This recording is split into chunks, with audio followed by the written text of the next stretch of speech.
So, Mr. Peter Obi actually was telling me, actually told the President Bola Tinubu, to resign for not being competent, in his affair of governing the country. And the way the presidency used to act, they're very swift in their own actions. So the spokesperson Bayo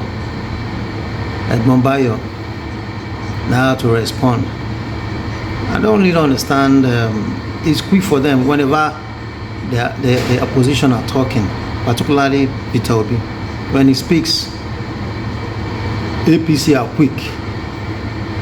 They are quick to respond to his critics, but they are not quick to respond to Nigerians' problem. That's the country we find ourselves. But that did not go down well with the response he gave to Mr. Peter Obi. The response does not really go down well with Rufai Hussein of Arise TV. I will cut here and let you watch the response of Arise TV. Rufai, the response from Rufai, the response from Abati and the other lady. So relax and watch it. If you are watching my video for the first time, please subscribe, like, and press the notification button for more info. Thank you. You see, in the UK, you hear Keir Starmer speaking English, the country I love. How many of our leaders truly love the country? The reason why they are gunning for political position is because of their pockets. That's why there is no Nigerian leader that doesn't become wealthier or better economically after he leaves the position. If they truly love the country, they will not do politics, they'll go and set up NGO. So they don't love the country. It's about them. And that's why when you tell them that you are not doing well, I mean, is it you and I that went to kill people in Bokos again? As I yesterday was 18 people, now it's grown to 25. Is it you and I? Yes, we celebrate the military because they've released 47 people. But is it you and I that captured the kids and put them in the bush in Oyo? And they're trying to get them out, they've not gotten them out. Is it you and I that did Papri? Is it you and I that did KB? Are these not failing? Is it you and I that ensured that there was a killing slab in Woro that we've moved on from?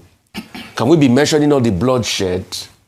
But when you say these things now, they will say, no, you are childish. So the question I just want to ask Mr. Bayo and Onuga is, was the APC also childish when they were calling for Jonathan's resignation? Because let's do it 1-1. No cheating. Balenciaga. Was the APC also childish when they were calling for Jonathan's resignation? Because all the things they said Jonathan should resign for, it has happened under them too. Today, I'm sure my big guy here, Dr. Abati, is just smiling in his mind. He's vindicated because that time, hey, they attacked you. I felt for you that period. There's nothing they did say about you. There's nothing they did right. But look at them. It's happening under their government today. Ayo, is he only resign that Obi say that they are saying is childish? This was the same APC that said they will call for a parallel government if they don't win election. You know what parallel government is? Anarchy. They said it, APC. They will call for a parallel. They didn't only say it. They went to defend it on television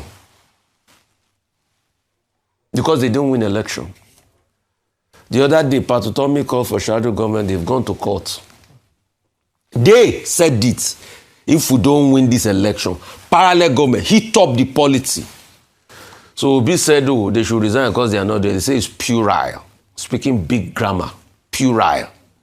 Let me tell them what is puerile this morning. What is puerile? It's a government that has not reacted to the killing of the people in Woro. That's what is puerile. It's a government that has not told us who ordered the military to leave KB before the girls were abducted. That's what is puerile. Oh, I will tell them what is puerile this morning. What is puerile is the kids that are abducted in the bush in Borno and Ibadan. That's what is very puerile to me. You know why it's puerile? Because the government is supposed to have monopoly of violence. And when the government cannot show its monopoly of violence, it is puerile to me. What is puerile is the farmers that are being killed in Bokos again. Bokos is one of the food baskets of this country. Bokos churns out a lot of potatoes and other crops. That's what is puerile. What is puerile to me is the bomb that went off in Mushin. And we are saying, don't worry about it. I will worry. Because it could have been you or I. Everybody, you and I, everybody go to Mushin to go and get good deals. We could have been shopping in the market then and the bomb went off. This thing has come close to home and you say I should not worry. Why are your investigation? Where are those that planted the bomb? Have you showed me the people? And you're telling me somebody says, so you are calling somebody puerile. That is what is puerile as far as I'm concerned. What is puerile is the suffering of a lot of Nigerians. This is not puerile and childish for a country that has so much resource and people are suffering this much. And the people are in pain and in penury. For me, that is what is puerile. So now, it's so quick to call somebody puerile because they call for resignation. But when you were calling for Jonathan's resignation at that time, it was not puerile.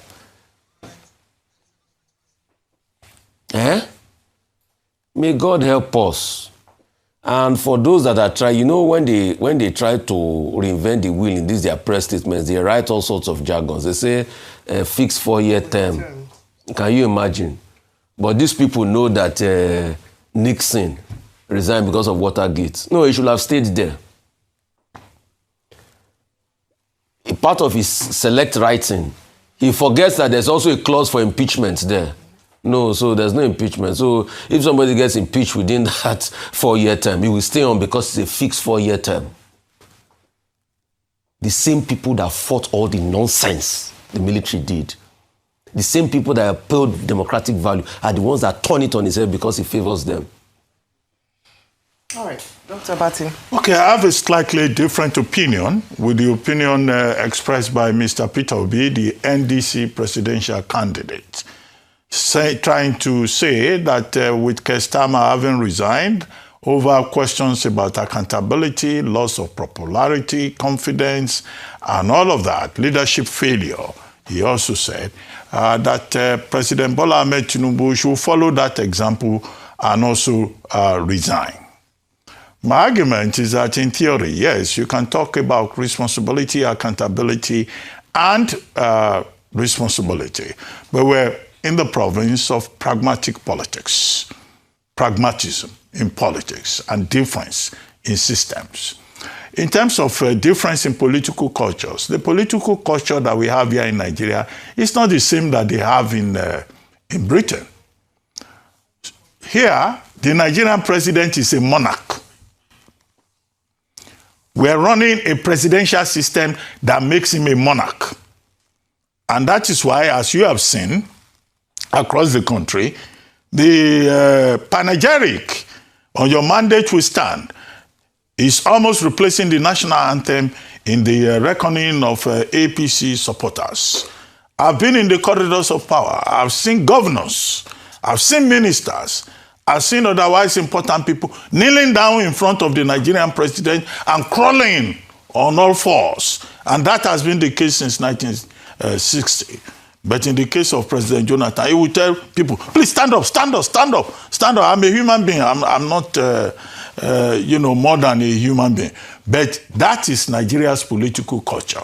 So here in Nigeria, you are not likely to find the kind of situation that you found yesterday in the United Kingdom. I made the point yesterday, and I repeat it again, that such factors as ethnicity, religion, divisiveness, and sycophancy will have made it impossible for a president of Nigeria to come forward and say, I want to resign from my position.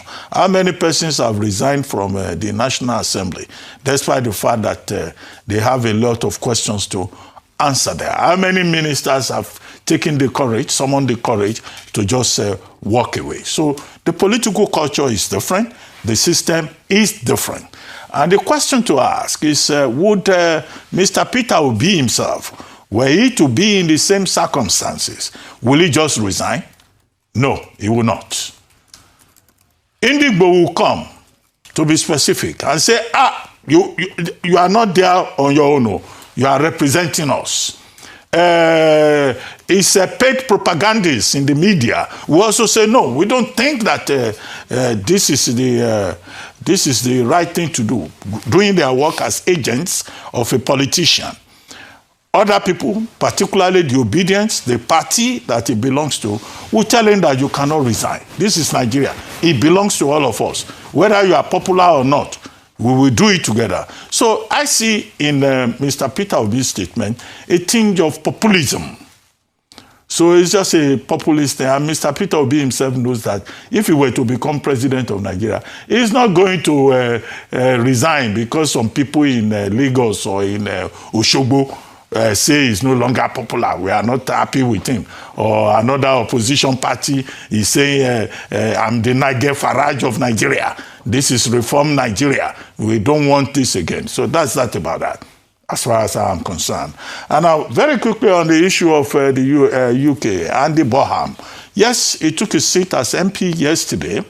Yes, I was raising the question yesterday that, yeah, it may look like a coronation, but there are other elements in the Labour Party who are saying that, no, they need to test his political ideas.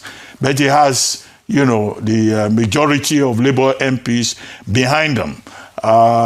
If he succeeds with that popularity, he may just get there by July 17, now that a timetable of July 9 to July 16 has been prescribed by the governing board of the Labour Party.